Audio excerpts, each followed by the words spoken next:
මම ගෙනා සුපිරි fog light එකක් නේ තේරෙනවද?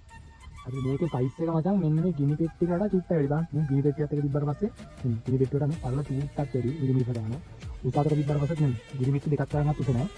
දිගාතර තිබ්බට පස්සේ මේ ගිනි පෙට්ටි වල හරිම චුට්ටයි මචං සයිස් එක වැඩි. හරිද? විශ්වාස කරන්න මේ තනි ලයිට් එකේ එළිය මේ තනි ලයිට් එකේ එළිය මේ වගේ ලයිට් 10 විතර එළිය ගන්න කියලා. වාහනයකට ෆොග් ලයිට් එකක් ගහනවා නම් මචං මෙන්න මේ වගේ එළිය තියෙන එකක් ගහනවා. කොහොමද එළිය? මයික් එකකට නම් දෙකක් ගහන්න බෑ. ගම්පත අදින ඇම්පියර් එක වැඩි. අනිත් සුදු පාටේ උඩින් වදිනවා. හරිද? දෙකම වදිනවා. අන්න 5 විතර. දැන් මට නම් මාර විදිහට වටනවා. මොකද රැට එහෙම නිතර යනවා. ඔය ආභරණ කැලේ මැද්දේ අලියට කැලේ වෙනවා.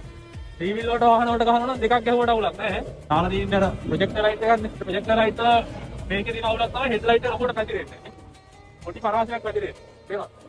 අර මේ පැත්තේ කැලේ පැත්ත ලොකුට පේන්නේ නැහැ. ඒ කියන්නේ සාමාන්‍ය පාරේ යන කෙනෙක්ට අවුලක් නැහැ ඕකේ. පට අර මේ කැලේ පාරවල් වල යන කෙනෙක්ට එහෙම දෙපැත්ත හරියට පැහැදිලිව පේනවනේ. එතකොට මේ ෆොග් ලයිට් එක ගහගත්තට පස්සේ ඔය කේස් එක නෑ බලන්නකො. බලන්න දැන් හෙඩ් එක උඩ කරලාට පස්සේ වදින සාමාන්‍ය පාර පිරෙන්නනේ. පාරේ දෙපැත්තේ කැලේ පැත්ත වැඩි ලොකුට පේන්නේ නැහැ. මම වාට මේක ඔෆ් කරලා ෆොග් ලයිට් එක on කරපුවා. කොහොමද හරිද? ආයෙ කන්න පැලෙන්න වදිනවා. පීඩුක තියෙද්දිම යන්නත් කරුව. ආයෙ හෙඩ් ලයිට් ඩීම් කරන්න තියෙන වාහන වලට එහෙම සුපිරි දෙහෙත් එක ආයෙ. මගේ බයික් එකේ දැනට තියෙන මෙන්න මේ හෙඩ් ලයිට් එක. අර A50 කියන ප්‍රොජෙක්ටර් හෙඩ් ලයිට් එක. ඊට අමතරව ෆොග් ලයිට් වල තියෙන මෙන්න මේ පොඩි ෆොග් ලයිට් දෙක. හරිද? මේ ෆොග් ලයිට් ලැත්තම ලොකු මාරේ ලොකු එළියක් නෑ නේ මචං. හරිද? බරුවට නිකන් තියෙනවා නිකන් ලොකුවට ෂෝ එකකට පේනවා විතරයි. එළියකුත් නෑනේ තේරුමක් නෑනේ.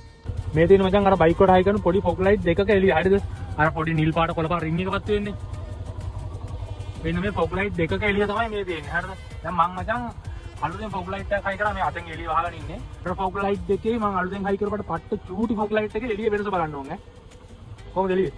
කෙලින් මචං අර ෆොග් ලයිට් 5-6ක එළිය තියෙනවා මේ තනි එකේ. හරිද? ඊටත් වඩා එළිය පට්ට එළිය කරන් පැතිරෙන විදිහ. අපිට එන බැකට් එක මචං මේ විදිහට හයි කරන්න බෑ. මේ දාට පොඩි බැකට් එකක් හම්බුණා. ඒ බැකට් එකෙන් මේ වගේ තැනකට හයි කරන්න බෑ. මම මේ බැකට් එක වෙනම හැදුවා. හරිද? මේ සුදියාකට කැල්ලක් අපේ ඉර තිබ්බ පොඩි බඩේකින් හකලා. මෙන්න මේ විදිහ. එතන මේ ක්ලච් ලිවර් එකේ යට නට් එකට දාලා හයි කරලා තියෙන්නේ. සාමාන්‍යයෙන් මේකට වැඩි ඇම්පියර් එකක් ගන්නවා. හරිද? බයික් වලට හයි කරනවා මේකෙන් දෙයක් හයි කරන්න එපා. හරිද? මේකෙන් දෙයක් හයි කරන්න එපා. ඒක ලයිට් එකක් හොඳටම ඇති සහ ඔයා බයික් වලට මෙන්න මේ වගේ තව අනම්මන ලයිට් සුකුරුත්තම් ගහනවා මේක හයි කරන්නත් එපා. හරිද? දැන් මම මේ ලයිට් දෙක අයින් කරනවා. මේක ඔක්කොම අයින් කරනවා. මේක මගේ ලයිට් බයික් එකේ ලයිට් ඔක්කොම අයින් කරනවා. ලයිට් ඔක්කොම කියන්නේ මේකයි. ඔය දෙකෙන් තියෙන මේක ඔක්කොම අයින් කරනවා. අයින් කරලා ඉවරලා මේකට විතර කරන්ට් එක දෙන්න යන්නේ. ඒතකොට කේස් ගන්න නැහැ. සාමාන්‍යයෙන් දැන් මේ තියෙන ප්‍රොජෙක්ටර් ලයිට් එක මචං ඇම්පියර් 1.5 දෙකට අසන්න ගණන් ගන්න ඕනේ. ඒ හා සමාන ගණනක් මේ ෆොග් ලයිට් එකක් ගන්නවා. හරිද? ඒකට මේ දෙකේම ඇම්පියර් ගන්න මචං ඇම්පියර් 3-3මාරක් වෙනවා. හරිද? ඊට අමතරව තව මේ වගේ දෙකක් හයි කරොත් මචං වැඩි. වත් රීල් එකට හරි කාර් වෑන් ඕන එකකට ගන්න කිසි ප්‍රශ්නයක් නැහැ. මේකෙන් දෙක තුනක් හයි කරගන්න. හරි ගැටලුවක් නැහැ. සාමාන්‍ය ෂෙල් එකක් යටින් බෆර් එකට යටින් වගේ කිසිම අවුලක් නැතුව ඩීසල් විදිහට ගන්න පුළුවන්. නෝට් 10 එක නෑ මචං. සහ මේකේ ඩබල් කලර්.